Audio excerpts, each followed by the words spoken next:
Hello to everyone and welcome to our new episode on Ecom Business Podcast, and Anatoliy Labinskiy is here with you. Today we have an amazing guest who is the agency owner as well, and he's focusing a lot on the YouTube, TikTok and Facebook, and mostly their offers is helping coaches and agency owners like us to scale their brands, to scale their businesses up to multiple 7, even 8 figures level. So far, he's combined results on the agency over $175 million in total sales. And that's the person who I have seen his presentations before, and the systems which they have, especially for the YouTube production and ads, is just insane. And I hope that today he's going to be sharing that with us. And I really welcome Mike Buontempo in our podcast and would love to hear more about his experience. What's up, Mike? How are you doing? Hey, what's going on, man? Appreciate you for having me on, and excited to be here. Thank you for finding the time. I love to hear a lot about the inside of your kitchen in your business, because the recipes of the technical processes, what's important to hold, and how to track, build the right tracking system, especially for YouTube advertising, are awesome, and I would love you share them with us. But before that, I would like to hear from you, what have been happened when you started, when it was, what was the reason. I remember it was approximately 2009, so just describe a bit about your journey and what is happening now. Yeah, so I started around 2009, bought my first course, and really I went into it more full-time 2010. I went to college to go play baseball, and I was a very big autograph collector. So I used to send out cards to get autographed, and I'd send 3 or 4 cards at a time, and I would sell the duplicates. I started a site called mikesautographs.com. And, I'd get, hundreds of cards signed every single month from baseball players, football players, hockey players, all of that. And I wanted to figure out, hey, how do I sell more of these autographs? I'm not making much money, a couple $100 a month, but I wanted to figure out, hey, how do I sell more of these autographs? So that kind of led me down the rabbit hole of the Warrior Forum, Facebook ads, all of that. And, I started making some money online. I dropped out of college my first semester, and I really hit it big with fan pages and Facebook ads. So I started building up these fan pages like Miami Heat fans, LeBron James fans, 50 Cent fans. And then I started monetizing them with lead gen offers. So I was getting paid anywhere from $6 to $30 a lead. And from there, made my first $1 million. And made my first $1 million by the time I was 21. And from there, I launched a product called the Facebook Vault, and that went on to do pretty well. But I ran into some merchant account issues because I was young, didn't know what I was doing, and I had too many trials in the actual funnel. So I got my merchant account shut down. I got put on the TMF list, where you can't get a merchant account for 5 years. And I had a few hard years after that. And then I started my agency June 2nd of 2018. I took my first client, and I really didn't want to start an agency. I made some posts on Facebook. We were doing some lead gen. We were getting $2 to $3 leads. A couple people reached out. They're like, hey, can you do the same for me? And, we started doing that. And next thing you know, 3 months later, I'm at $30,000 a month in monthly recurring revenue, hired my first media buyer, and we've grown pretty quickly from there. So 2019, we did over $1 million. 2020, we did over $3 million. 2021, we did over $5 million. We did another $5 million last year as well. And so it's been quite the ride. And, tons of learning lessons, still learning every single day. And, really what really took us off was YouTube ads. So I got really good at Facebook ads, but I saw everybody was running a Facebook ads agency. So I was like, how do I differentiate and come with something new to the market. And we figured out YouTube ads actually for a really big client.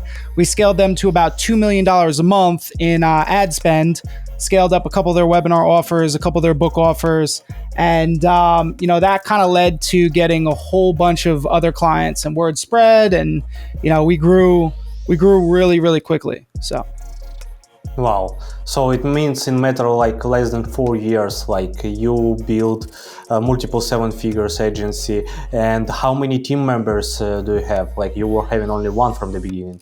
yeah. So right now we have 41 people on our team. Awesome. Part on remote, part in the office. Am I right?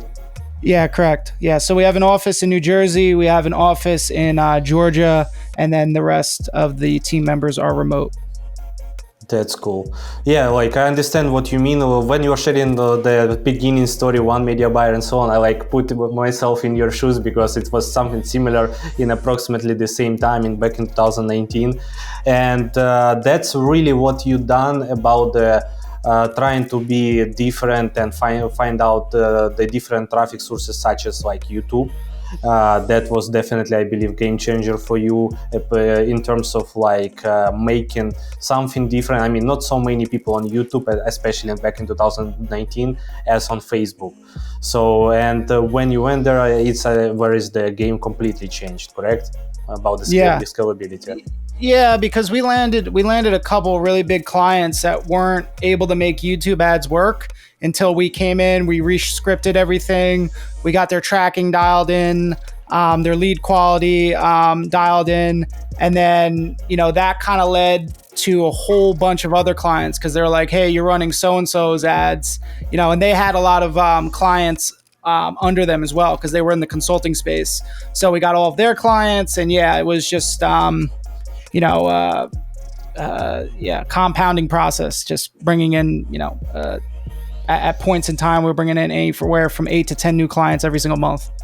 Wow. And about when you jump on YouTube, have you studied? I mean, have you got some masterminds, memberships in the programs, or you were just like dive in, try to XYZ, and it just start working? I mean, how the education process was for you and your team? So out of the gate, I went through a lot of Alex Becker's stuff. His scripting was really good. I didn't go through a mastermind. There wasn't really any masterminds on YouTube ads. So there was really two people that were posting about YouTube ads. It was like Alex Becker and Tommy Powers. And I knew Alex was crushing it with what he was doing. So we went through his stuff. That was really good. And then, just trial and error, figuring a lot of stuff out as we went. Oh, cool. And tell me, please, like you start getting the results and you said that you implement the tracking system. How you were dealing with the tracking issues when like iOS 14 happened?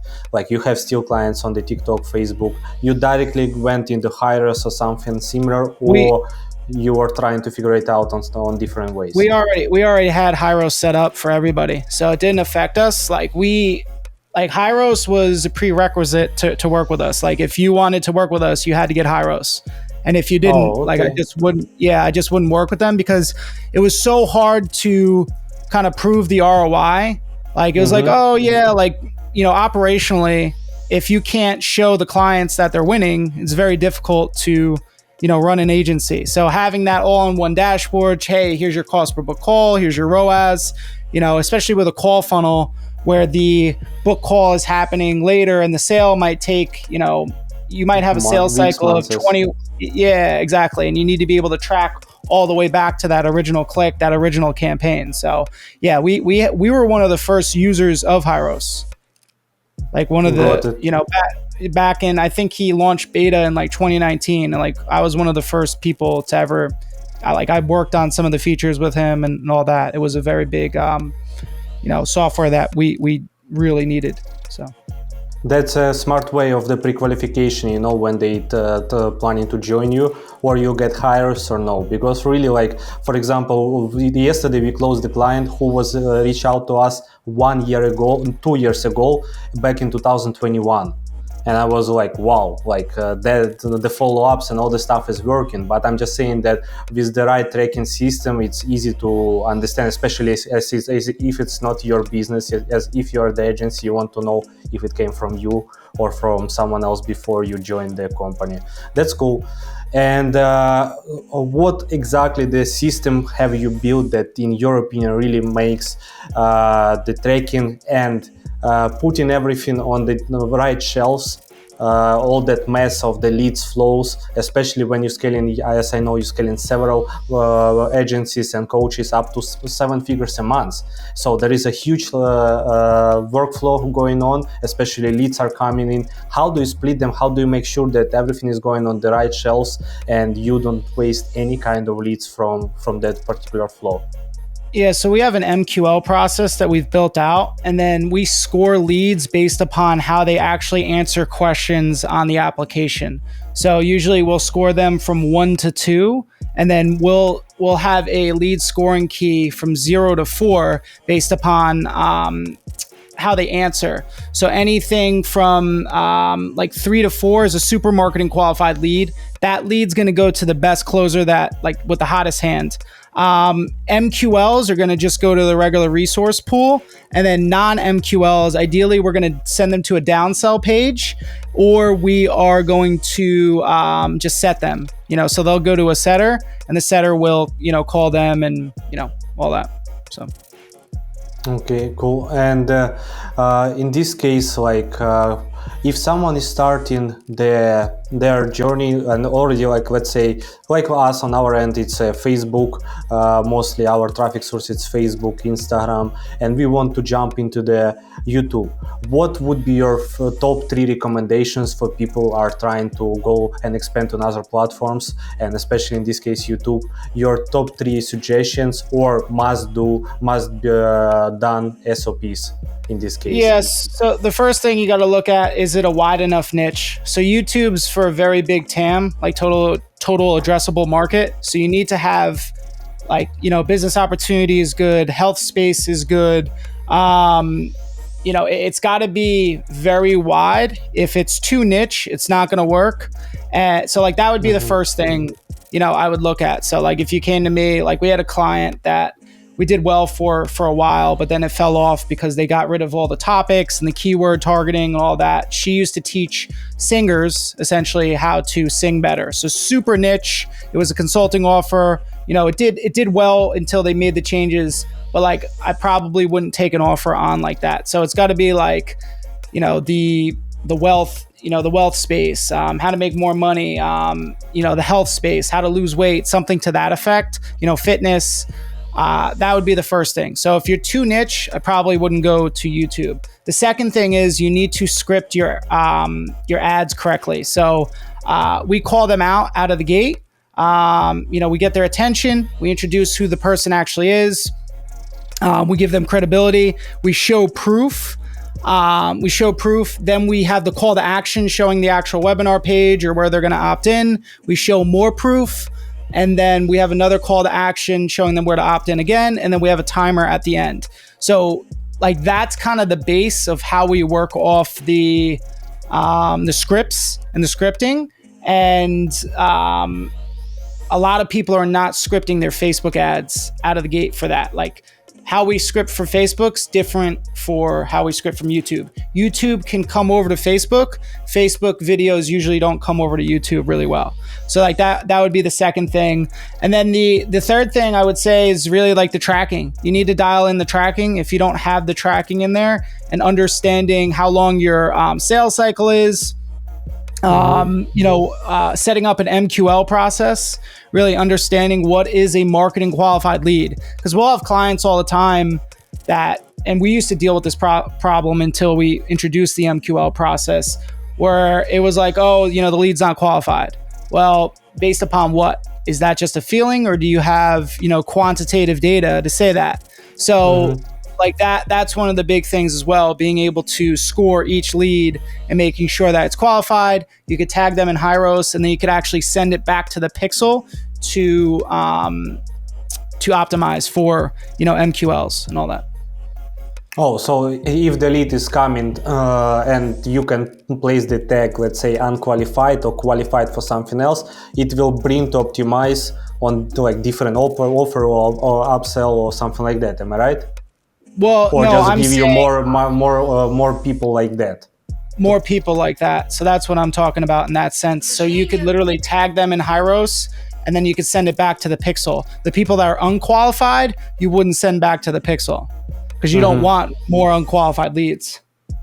Yeah, that's actually the smart way to get rid of the data which is really incorrect. That's what we were fighting with Facebook. I remember like almost a year ago, where like it was optimal, like sales value disappeared. And whatever we were fixing and trying to change, we were testing Hyros that time. We were changing the different pixel trackers, and it didn't show us the proper value. It was always some kind of mess especially when our clients start paying through the bank. So it's wire transfers, and in that case we like start losing the optimization of the right people, especially if it's a high ticket. So it's the most important to optimize, and that's actually a great way. I like, to be honest, haven't used that on Hyros. I haven't seen that on Hyros 1 year ago. Maybe we just missed that out, but that's cool. And in this case, like for Hyros right now, as I know that they are implementing a lot of other things to optimize the pixel data. Am I right? There is like more different options for that. Can you just describe what, in your opinion, like if a person diving into the ads, let's say it's YouTube in your end, the most effective, what other functionalities of the Hyros would you recommend to make attention on to the people who are trying to use that for lead gen? I would say like the lead to sale ratio, like how long the sales cycle is. So like you can literally look at and see, okay, lead comes in, on average it takes maybe 35 days to actually become a sale. So as the offer owner, you need to know that, because you're not optimizing on a 7-day time frame. It's like, okay, somebody opts in, it might take 35 days for them to actually become a sale. So that would be one of the things I would really look at. I would be looking at lead value by source. So you're going to have, different sources are going to do better or worse for you. We've always found YouTube higher LTV for, the leads and all that. So YouTube's pretty good on that end. Other than that, we don't do too much. Like we optimize for the Hyros pixel. That's another piece. Sending back to the Hyros pixel. And then really we focus on the creative for YouTube. So like the creative is one of the biggest needle movers, like what you say in the actual ad, how it's scripted, all of that. That's going to be the biggest needle mover out of the gate. Like I'll give an example. So like Russ Ruffino came to us. He was trying to make YouTube ads work for a while. I think like 3 or 4 years, tried agency after agency. And the biggest piece was he was trying to run Facebook ads as YouTube ads. So he wasn't calling out his target avatar. He wasn't introducing himself correctly. He didn't have any proof to actually back up his claims. He wasn't showing them where they were actually going to go and opt in. So like I re-scripted everything for him. And that ad, it's done, I don't know, $3 to $4 million in ad spend and continues to crush it. So like that piece, the creative piece, is one of the most important pieces. Like if I could get anything right, I would get the creative out of the gate. And then everything else is going to work a lot better from there. Listen, this is actually an interesting topic about the creatives for YouTube. Like I know that on our end, like Facebook's storytelling style on the mobile front camera, it's like where is people really making attention when you're speaking to them directly. What in YouTube, it's supposed to be professional recordings with the professional camera lights, or it still as well can be like I'm driving and just place the camera and speaking, sharing the value to just make attention. What's working the most? It's a mix. So it's more about what you say and the structure. So you could be driving, but you're going to have the cuts to actually show. So like you're going to open up the ad and get their attention. So it'd be like breaking news. And then you could be in the car actually talking about it. Like we did one with a guy, he was a big affiliate marketer and he was actually driving to the bank. And he's like, hey, I just pulled up to the bank. here are some of the checks that I'm actually depositing from my commissions that I've made as an affiliate marketer. And this is the exact same system that, Bob Miller used, and they went over Bob, and then Sarah, and then boom. And then we show the actual opt-in page, the call to action. Hey, click here. You're going to go to this page. You're going to opt in, and you're going to get access to this free training. And then we would have another testimonial as well. Same thing, call to action again, showing the opt-in page, and then usually a 5 to 10 second timer at the end. Awesome. How long is the video supposed to be for YouTube ads?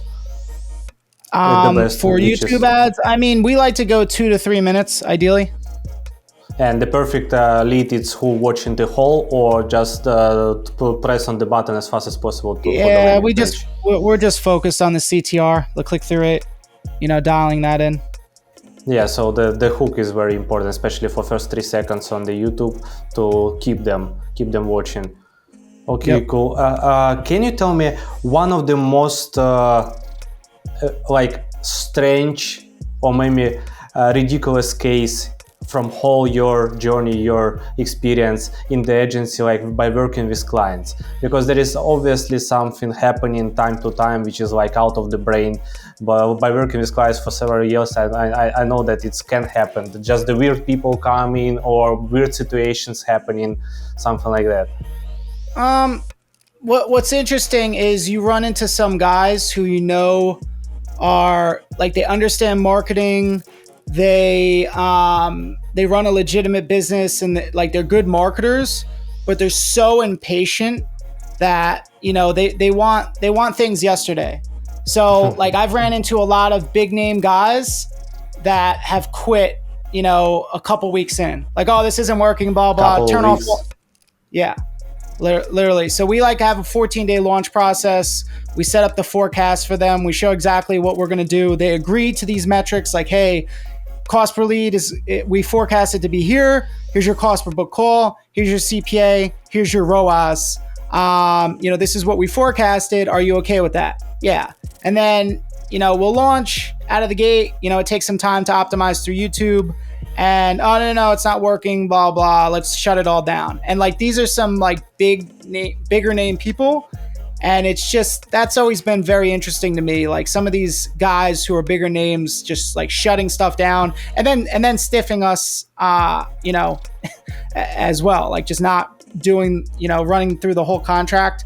So that's been an eye opener to me. The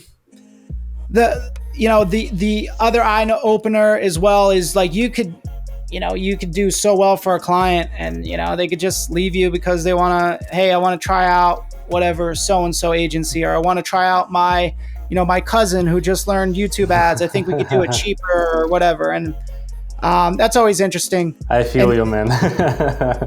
So, part of the game. Yeah, I was thinking that like we mostly working with the people who just starting their journey in e-commerce, especially it's like a drop shipping, Shopify businesses, and there is completely, I already okay with that, understandable that they could quit fast because they see, oh, it's not a money printing machine from yesterday. I launched it today, I'm not receiving nothing, they quitting. But when you're saying that someone is running business for a while and just quitting as it is, it's super weird. It's really, I agree with you that it's strange because his time is valuable, definitely. So they spend not even investments, but time with you to prepare all the stuff, plan it, maybe recording even video, and he just like, oh, it doesn't work. Too fast. It's true. For this kind of projects, especially if you haven't been on the social media platforms, and in this case YouTube, before, how you can judge in matter of couple of days, even couple of months? It definitely takes some time to optimize because you haven't run anything on this platform, correct? Yeah, of course. If it's a brand new pixel or a newer offer, it takes time. Like I look at things from like a 6 to 12 month time horizon. Like, I'm okay with investing into, a long-term project for 6 months and knowing, hey, listen, I might lose I might lose $15,000 a month in month 1. Month 2, I might lose 12 grand. Month 3, I might lose 7 grand. Month 4, I might lose 2 grand. Month 5, I might be at break even. Month 6, now I got a money printer. So, and like that's what most people just they look at everything from way too short of a time frame, and I think a lot of and everybody got spoiled with how easy it was. It's like, hey, I spend $1, I make $3 back same day. Well, it's not the same as, 2015, 2016, 2017. It's not that easy anymore. So all of our biggest clients, a lot of them are okay with breaking even the first 30 days. They're okay with that. Hey, I spent, 100 grand, I made back 100 grand. I'm good with that because they know their lifetime value of their customer is going to be worth way more than that. So, and that's one of the big pieces. Like if you want to survive going forward 2023, 2024, like you really have to know your numbers. You have to be willing to invest. If not, you're not going to survive. Like all of our biggest clients, they have if they have a 10K ticket, they still have a 30 or 50K back end, and they're doing millions a month. And they're okay with, I spent 10 grand to, my program's 10 grand, my CPA is 3 grand, all of my fulfillment costs and everything, it might add up to, hey, it costs $9,000 to actually acquire that client, but we're getting 30% of them to bump up to a 30K package. And, we're making $2.5-3 million a year in net profit. And that's the difference between the long-term guys and the short-term people. Yeah, I agree with you. And especially, we had a conversation like a week ago where you as well, pointing out to me important things about the numbers. Like, I know my numbers, but when we were talking, I definitely missed. Like, there was a couple of points, couple of numbers. I need to double check. I need to counter that. And we went deeper into the numbers and understand where it is really our gaps, where we are more expensive than we should. And thanks for that advice, by the way. And it's really important in our days, like when ads are really not cheap, as you mentioned, that it's 100% correct. You have to know your numbers and you have to understand how to optimize the ads on the best possible way, because as well, optimization of the ads going up and down, and all about how you're going to be dealing with your leads and which flows you're going to be splitting them and how you optimize your pixel, as you mentioned. That's 100% agree with you. Yep, exactly.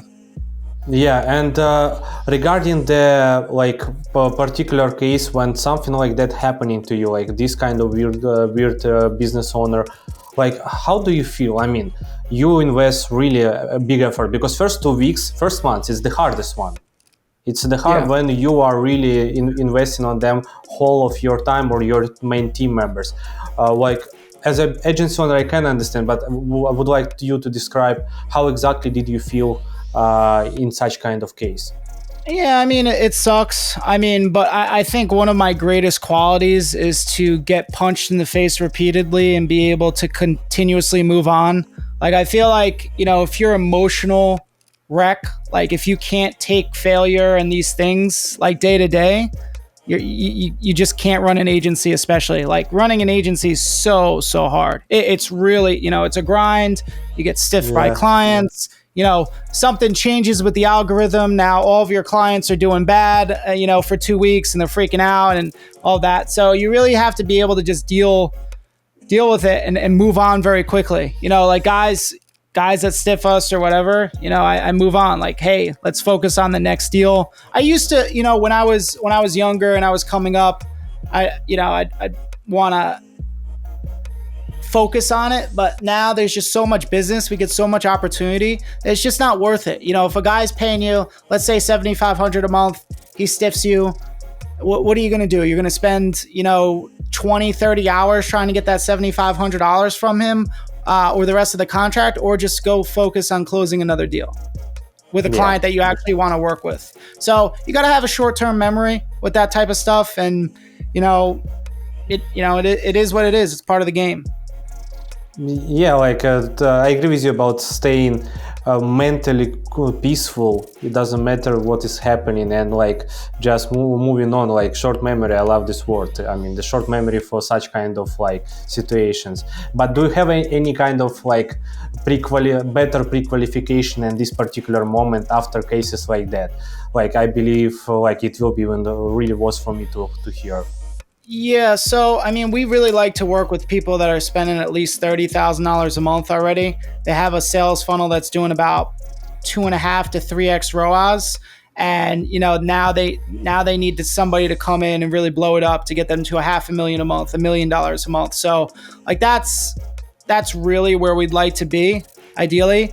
But you still run into people that they do those types of numbers and they still are not a perfect fit mentally. Yeah,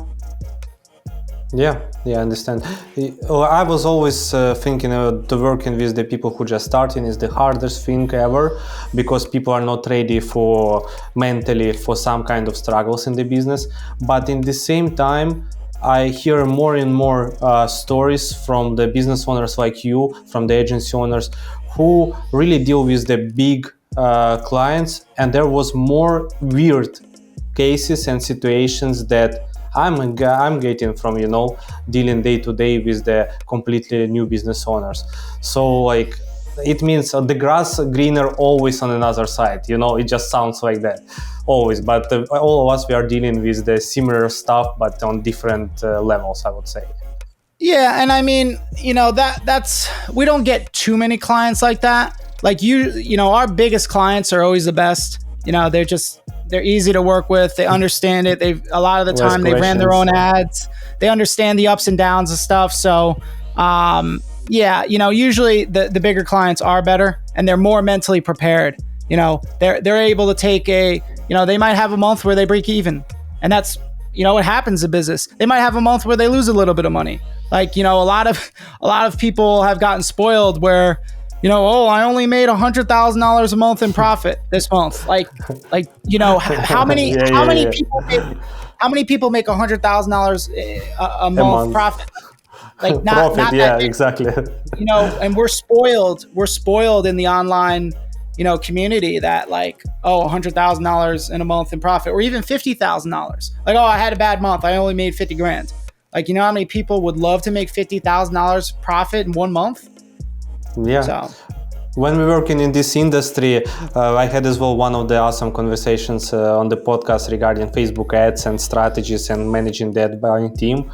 And we agreed on that we are on playing in the game, on e-commerce game, where people are super spoiled, and average person from average work are completely shocked if they would be listening our conversations. Like, hey, we spent 2 million on the ads last month, and now we are scaling to spend 5 million on the ads. And like, can you imagine to speak to someone on the street about that? They will just like, first of all, not believe in, or secondly, they will just like gonna be like shocked.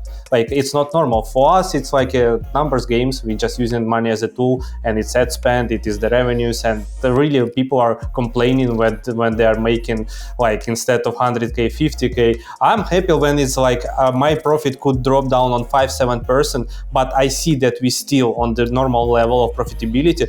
I'm good enough. I mean, like, come on. Like we deal with the shit before. Like, we had situations where we were in minus, we had situations where we were really making wrong decisions. But the most important, we are like, as entrepreneurs, as agencies, we are able to manage the problems. And the thing is that, like, crying about the lower profitability, it just happens. To accept that and just move forward. Yeah, exactly. Well, yeah, just learn the lesson and don't repeat the same mistakes. Yep, exactly. Awesome, Mike. I have one more question to you, which I always ask in everyone at the end of the podcast, and here it is. What would you choose, the journey or end result? Well, when you're saying the end result, what are you talking about? Like my ultimate end result? Like what do I want? Yeah, it's according to you, only to you. I mean, I'd love to get the end result right now. If I exited my company, 15, $20 million and, had that money and, was able to go and do some other stuff. Yeah, I'd love that. But I mean, you're not, here's the other thing though. You need to learn a lot of lessons along the way in the journey in order to go to the next, season of your life.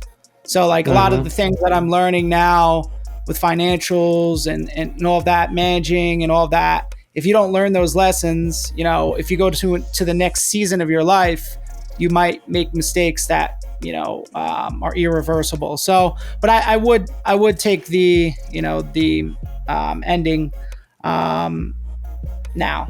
I've been through enough of the journey. So yeah, if I could speed that process up, I definitely would. Okay, I like the answer, but in terms of how you describe that, I like usually people choose the journey. Usually, a couple of people choose the end result, and it was exactly similar like you in terms of exit from the business. So just looking on the number and to get exit. And here's the thing. I'm a very honest guy. I think it's very cliche to say, yeah, I enjoyed the journey. But if I went to most people and I was like, hey, what number would you, be financially free? You never had to worry about another bill, blah, blah. Oh, you need 10 million? Hey, here's $10 million for your business. And I guarantee you 95% of them are going to be like, yeah, I'll take that end result versus continuing on the journey. So yeah, that's my whole thing. Like if I could get the end result, hey, I sold my company for 15 to 20 million and I'm good for the rest of my life. I never have to worry about money. Yeah. It's it's a golden point. This saying by in this way, like every end result has own value. Yeah. So if the value is too low, you enjoy the journey, something like that. That's actually a cool explanation, and especially like as you said, I had good enough time in journey that you're okay for the end result. That's as well an awesome answer, which is nobody said that in that way. Cool. Mike, I appreciate for being on the podcast and thank you for all the insights which you have been shared with us. So guys, please comment in if you have anything to ask from Mike. So I will request him to answer on your questions if anything. But in the same time, I will put all the links of the Mike's social medias and email. So if you would like to become a client of Mike or just follow him on the social medias and listening from his side all the values which he has, just look on the links and please go ahead. Again, Mike, I appreciate for your time. I appreciate for being here on the podcast, and we're gonna speak soon. Thanks, Ben. Thanks for having me on. Appreciate it.